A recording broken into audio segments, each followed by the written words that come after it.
Venise, le 1er janvier 2050. Cher ami, j'espère que cette lettre vous trouvera en bonne santé. Il est tôt, le jour naît, la place Saint-Marc est déserte. On entend le trottinement des pigeons. Majestueuses, les 2 colonnes de la Piazzetta encadrent au loin l'incessant va-et-vient des Vaporetto. Sous les arcades des Procuratrices, le Florian et le Quadri servent leur premier café. Dans les vitrines, d'élégantes draperies de soie rouge brillent à côté de masques de bronze, de cuir et de papier mâché. Comme chaque jour, à peine éveillée, la ville s'apprête. Pour rester fidèle à elle-même, pour donner corps à son âme, à sa culture et à son histoire, où s'entremêlent art, politique et commerce, où la séduction et la commedia dell'arte le disputent à la musique et à l'opéra. Car ils sont tous là, artistes, muses, personnages mythiques et héros de légende, sur chaque place, au détour de chaque rue. Casanova, Harlequin, Vivaldi, Verdi, Titien, Véronèse et les autres, sur la plus grande scène du monde. La magie opère toujours et encore à Venise. J'y suis revenue comme chaque année, pour ne jamais finir d'en redécouvrir les lumières et les courbes de ces quartiers, cousus les uns aux autres par le ruissellement des canaux. J'ai fait ce matin ma promenade préférée le long de la Riva degli Schiavoni, en direction des jardins de la Biennale. Le ciel était clair, sans brume. Le soleil réchauffait la lagune. Passé l'Arsenal et le Ponte della Veneta, j'ai retrouvé rue Garibaldi ma petite boulangerie. Elle est toujours là, après tant d'années. Je me suis régalée. Ces frittelles sont toujours parmi les meilleures de la ville.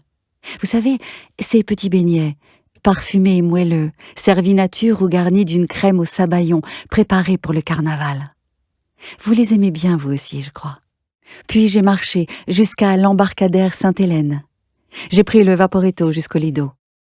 Le vent soulevait quelques embruns. Bientôt, l'avenue Santa Maria Elisabetta. Puis au bout, le front de mer. Et sur la droite, un peu plus loin encore, depuis longtemps déjà transformé en musée, le grand hôtel des Bains, au décor inoubliable de la mort à Venise de Visconti, et dont le seul nom évoque la belle époque, sensuelle et romantique, sa décadence et sa douceur de vivre. Tout semblait bien en place, à sa place, comme d'habitude. Je me suis installée sur la plage. Tout était calme. Je regardais en direction de la mer. À vue d'œil, je dirais bien qu'elle fait 30 mètres de haut, cette nouvelle digue parcourant tout l'horizon. C'est un drôle de rideau, interminable, de plusieurs dizaines de kilomètres de long, fait d'immenses pales planches d'acier, emboîtées les unes dans les autres, plantées dans le fond de la mer à 400 mètres du rivage.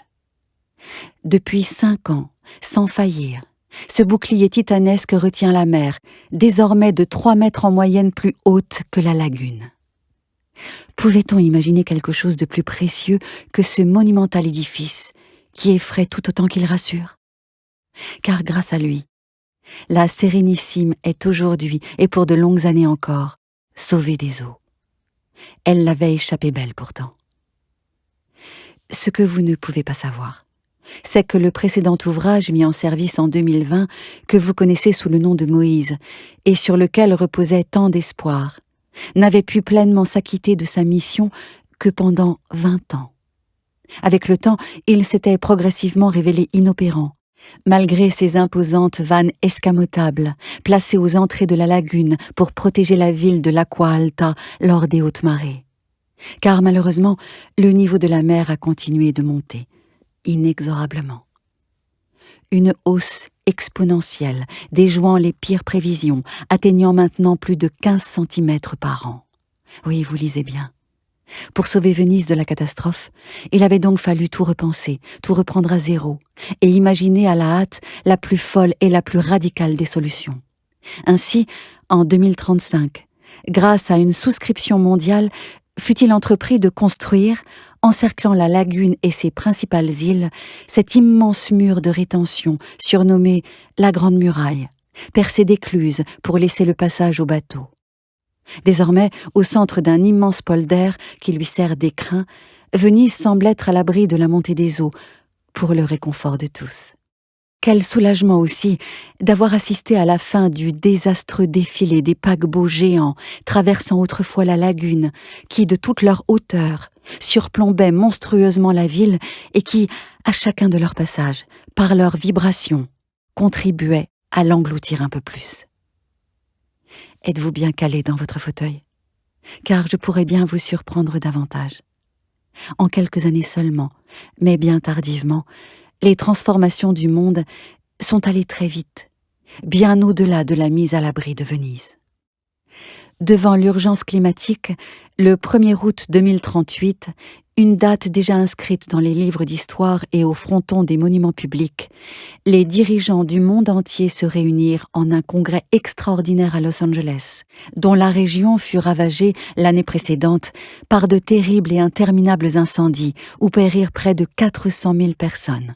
Le plus lourd tribut jamais payé par les hommes en si peu de temps, en pareilles circonstances. Ce 1er août, au plus chaud de l'été, les grands de ce monde prirent acte solennellement, devant l'histoire et les générations à venir, de leur immense responsabilité. Oui, il fallait désormais, à l'échelle de la planète, prendre soin de ce qui nous est confié, fragile et périssable, comme l'écrivait déjà en 1979 le philosophe Hans Jonas.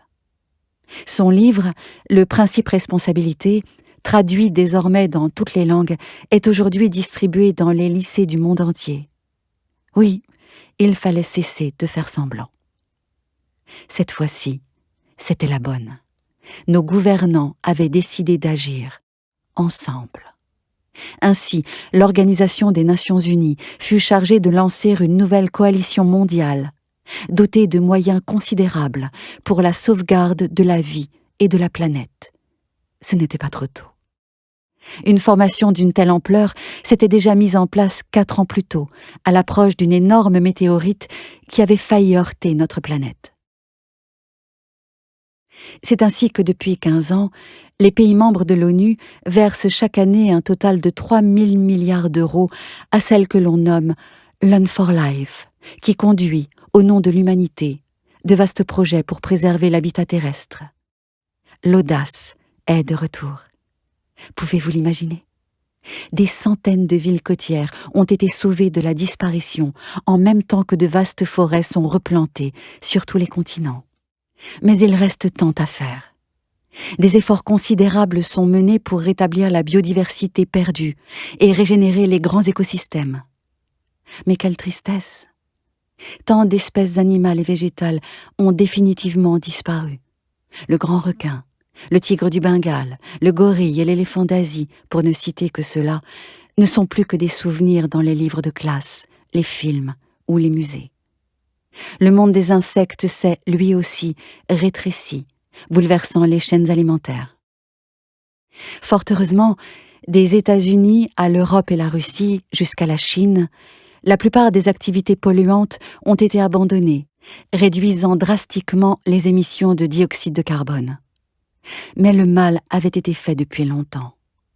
L'insuffisance des mesures prises dans la décennie 2020, par manque de courage politique et l'absence de perspective, semblait irrattrapable.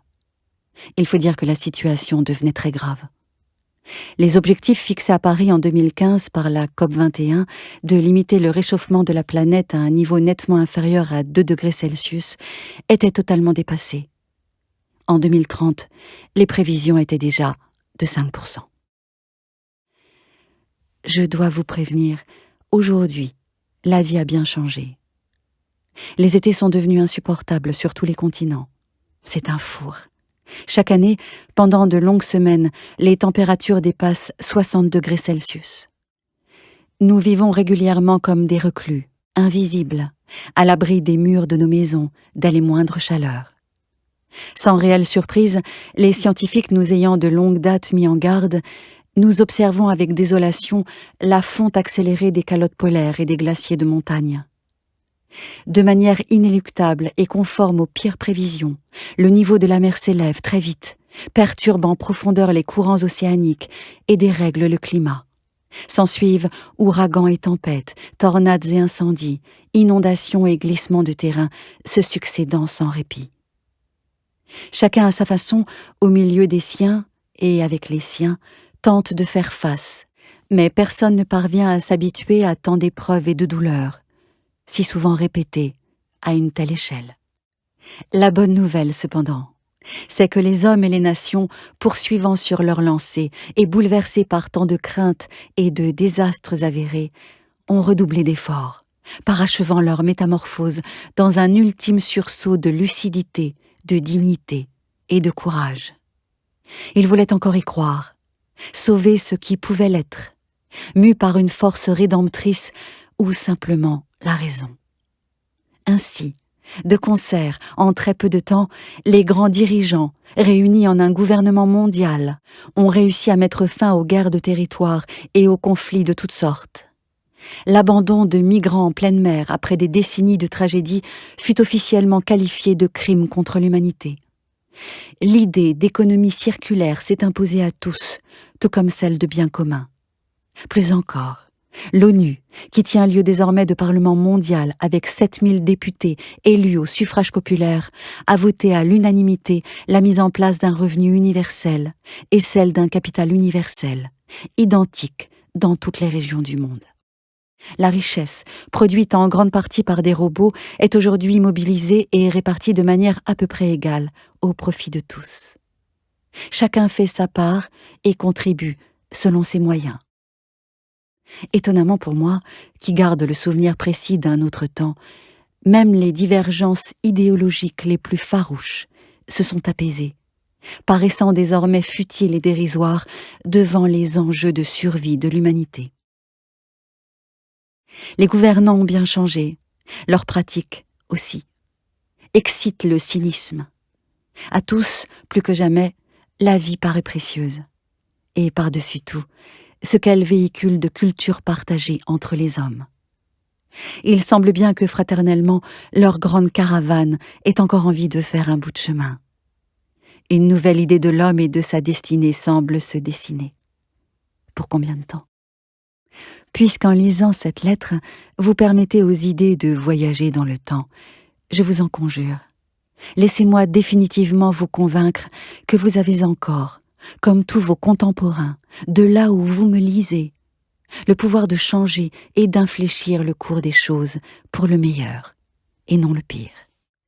L'avenir n'est jamais écrit. Et les utopies, vous le savez, loin de n'être qu'un exercice de l'esprit ou d'inaccessibles lubies, peuvent, quand on le décide, devenir réalité. Hâtez-vous, entraînez dans votre sillage les hommes vers ce qu'ils font de meilleur, en faisant humanité. Éclairez le chemin, déjouez les apparences, rétablissez les priorités, et conduisez ces hommes-là jusqu'au sommet caché par la montagne, puisqu'il est encore temps, et avant qu'il ne soit trop tard. Quand, il y a 2 heures à peine, en fin d'après-midi, j'ai quitté le Lido et repris le Vaporetto pour rejoindre le Rialto, je me suis laissé aller, comme à chaque fois, à contempler longuement cet archipel envoûtant de palais et d'églises à fleur de lagune, illuminé d'une douce lumière d'hiver. Lorsque pendant quelques secondes, le Vaporetto est passé devant l'hôtel d'Agnelli, où Proust, Balzac, Wagner, Sand et tant d'autres séjournèrent, puis devant le palais des Doges, j'ai frémi comme à chaque fois, ému par la puissance d'inspiration de cette ville, libre, fougueuse, qui tout au long de son histoire millénaire a osé choisir et bâtir son indépendance et son destin. Venise, plus que toute autre cité, est vivante, flamboyante. Elle est une âme rebelle et apaisée, un lieu métaphorique pour inspirer l'avenir de l'homme et le devenir du monde. Je vous laisse enfin. Tout ici m'appelle, m'invite à la promenade et à la contemplation. Dans les salles de concert ce soir, les virtuoses s'enflammeront, et je n'en finirai pas de me laisser étourdir. Ce soir encore, comme à chaque fois, tout ici me semblera simple, beau, tragique et essentiel. Prenez soin de vous. Mille amitiés. Bernard Georges. Post-scriptum, je ne suis plus vraiment sûre de la date d'aujourd'hui. Mais cela change-t-il quelque chose ?